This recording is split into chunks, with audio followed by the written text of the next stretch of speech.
Yebo bayila ma. Mfundisi. Manje uyaziwashela vele? Yebo.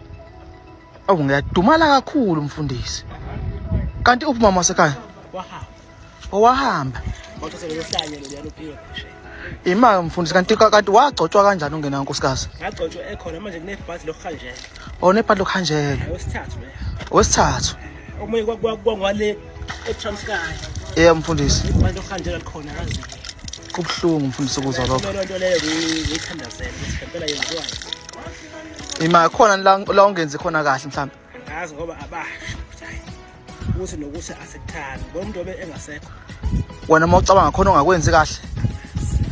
Kodwa phela mfundisi nina nibuye nenza iphutha nishumayela nasemakamereni. Yabo. Kanti ukushumayela into egcina esontweni.